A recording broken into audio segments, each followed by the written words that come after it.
si Eric Romero. Si Paragalot. Tara.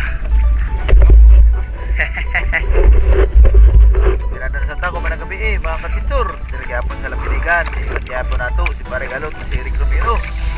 Bati ta, unta kaloyan ta sa Ginoo. Please mga kapitsur.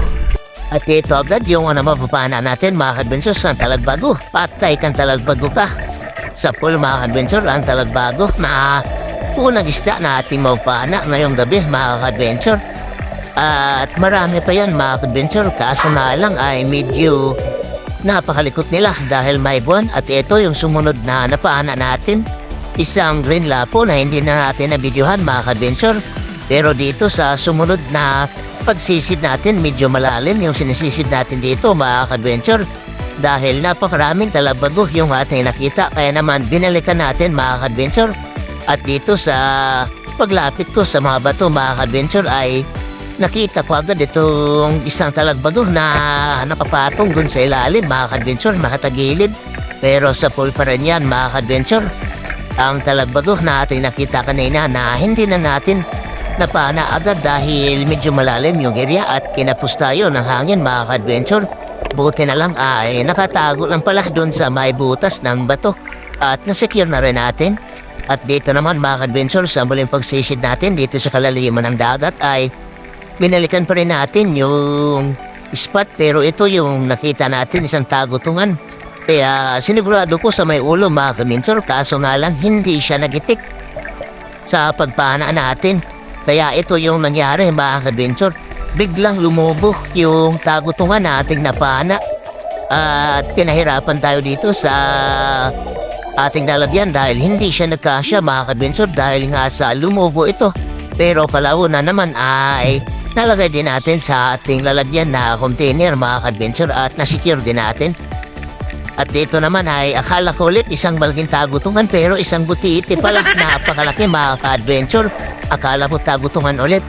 At dito naman sa muli pagsisid natin ay naanap ko dito sa kaliliman ng dagat yung talagbago natin nakita. At dito hindi makita mga adventure pero sa pagpaana natin ayun sa pool mga adventure dahil may sea urchin na nakaharang kaya hindi nakita sa ating kamera ang talagbago. Ayan mga adventure, dalawa yung nahuli natin at talagbago. At may mga kasamahan yan mga adventure, napakarami talagang talagbago natin nakita dito. At dito naman mga adventure ay may napana tayong talagbago ulit at isang mungit. Hindi lang natin nakakuna ng kamera dahil papaalis na ang talagbago dahil nasa may buwan at napakalikot nila mga adventure. At dito naman medyo malalim yung sinisisid natin dahil nasa baba tayo ng kabatuhan mga adventure o patungo tayo sa buhangin na area. Kaya medyo malalim at tatagalan ako dito sa pagpunta doon sa ibaba. At dito mga adventure ay may nakita ako isang malaking suno mga adventure. Ayan o, grabe, nakatambay lang. At ayun sa putira natin mga adventure, sa pool mga adventure ang suno o red snapper mga adventure. Napakamahal ng kilo nito pag buhay mga adventure dahil tumitimbang lang naman ito ng tag-1,000 o 2,000 ang kilo mga adventure pag buhay. Pero sa illegal fishing mo lang yan mahuli. O minsan naman ay nahuli ito sa pain ng pamimingwit mga adventure. At dito naman sa ating pagpana ulit mga adventure ay isang talagbago ulit at muntik pang makasut sa bato mga adventure. Buti naman ay napana agad natin yung talagbago. At may kasamaan pa yan mga adventure, kaya naman dali-dali ako nag-relo dito ng aking paana. At ayan mga adventure, sa pool ulit, dalawang talagbago na naman mga adventure ang ating nahuli. Sold na naman tayo nito mga adventure sa pambinta dahil good size na talaga ang mga talagbago nating napana. Dahil nga sa pag may buwan ay nagsisilabasan sila. Kaya naman eto, marami-rami tayong napana at may labahita pang ang kasama mga adventure. Grabe, jackpot.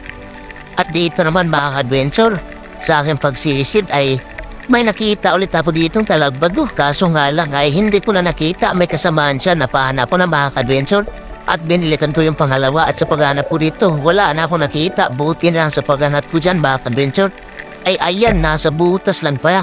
Kaya ayan, tinira na naman natin mga adventure. Sa pool na naman mga adventure. Grabe, ang dami talagang talagbago sa area na ito, mga ka-adventure. Halos puro talagbago yung ating nahuli. At dito nga ay sa paglagay natin sa ating lalagyan ay sumisid na naman ako dito. At medyo malalim-lalim talaga ang area natin sisisid, mga ka-adventure. Dahil ayan, nakikita na naman, medyo matagal tayong nakababa sa ating pagsisid. Pero okay lang dahil goods naman, mayroon naman tayong mga nakikita isda. At ito nga, mga ka-adventure, napakaking bagulan, mga ka-adventure. Ayun, sa pool, mga ka-adventure, hindi nga lang napuluhan sa kanyang utak. At ayan, nagpupumiglas, napakalaki, mga ka-adventure. Sigurado, estimate ko dito, hindi bababa sa 3 kilo, mga ka-adventure. Kaso nga lang, hindi napuluhan, kaya napakaraming ata yung ganyang binuga. Nagdilim yung karagatan, mga ka-adventure. At pagkatapos yan ay umuwi na kami, mga ka-adventure, ng mga kasamaan ko na si Eric Romero at si Paring Galot. At titingnan natin yung huli ni Paring Galot, mga ka-adventure. Ayan, nakahuli rin para siya ng malaking tagutungan. Mas malaki pa ata sa akin, mga ka-adventure. Jackpot din siya sa ginataan. At hindi lang yan, mga ka-adventure. Nakahuli rin siya ng pugita, ayan o. At hindi lang pugita, mayroon ding bagulan yung kanilang nahuli, mga ka-adventure.